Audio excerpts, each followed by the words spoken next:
All right, this time of year for a lot of people, and it is pre-emergent herbicide time. And this pre-emergent is something that you probably should already have down because we've been warm. And right here is a prodiamine. Let's just see how it looks. This is one of the more popular but old by way of being on the market for a long time. Pre-emergence. So quickly, what does a pre-emergent do? A pre-emergent, it kills newly germinated seeds, hatchlings, before you can see them, basically. It doesn't prevent them from germinating. It just kills them once they get germinated and then hit this product. Or a product like this. Like I said, this is a popular pre-emergent. This is a pre-emergent also.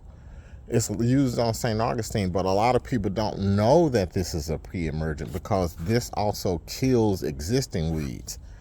This type of pre-emergent, or this particular pre-emergent, only kills newly germinated weeds. It doesn't do anything for the weeds that are already existing. And this is a pre-emergent that a lot of people may not know about, also known as tenacity, and this is a mesotrione. It kills existing weeds and newly hatched seedlings. So if you have something like a cool season lawn, this is something that you can put down off inside your lawn and get some control of existing weeds and have a pre-emergent control. So with that being said, there's another thing that comes up. A lot of questions like, when can I put it down? Is it too late to put it down if you see weeds and all that? It's never too late to put this down if you don't have any down already. It's never too late to put the pre-emergent down because weed seeds don't all germinate at the same time. And what this product is doing, it is leaving a layer, is just leaving a layer of like a lotion over the lawn. This is what kills the existing seeds when they when they hatch and they come up and hit that layer, they die off because there's a layer like lotion that you're putting over the entire lawn. So that means if you do something like, I got this weed right here and I pull it up. If I pull this weed up, now I have disturbed the ground here. That layer is no longer there, because when you pull this weed up, you leave all this right here available for new seedlings that hadn't hatched to come up, because it's probably covered up by the existing weed that was there. So whenever you disturb the soil, like say for instance, I need to go and do some dethatching out here.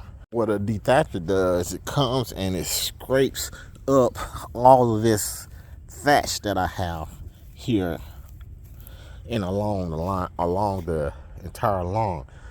Well, once I dethatch that, I have disturbed my layer of pre-emergent, and so I will have to put it back down.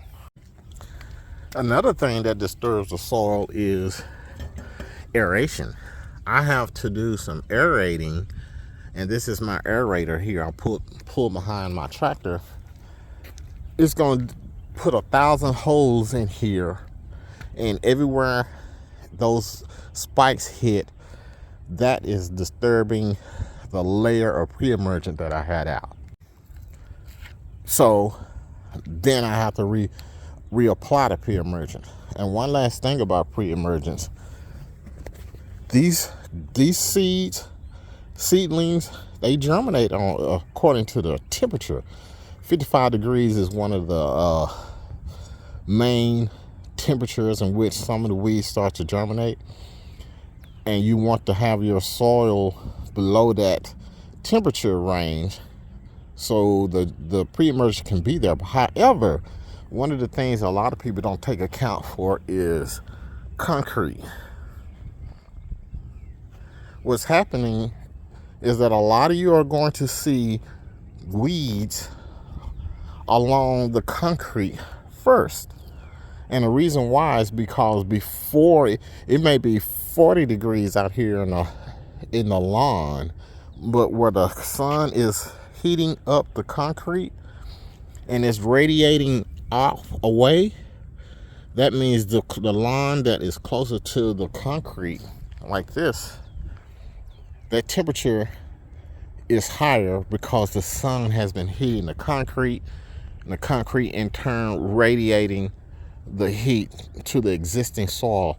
That's why you see a lot of weeds grow there first. So you need to put an extended amount of pre-emergent there for two reasons. One, because of the sun, and two, the next thing, that the reason why people see weeds here is because we're always edging this with a weed eater or with an edger, which it disturbs the soil there, and any seeds that could have been down there can be thrown up over and to the soil. So this is the edge of the concrete is a main focal point in which you should be paying extra attention to when you're putting out pre-emergent. But you also have dimension, spectacle flow, that dithiopure, dithiopure, however you say it, that's the same as dimension. And of course, these right here were not really meant for pre-emergent, but you can use this. I use this because when I'm planting seeds, like grass seeds, my turf type tall fescue, this will allow my fescue to germinate, but kill off other types of weeds that I don't want to germinate.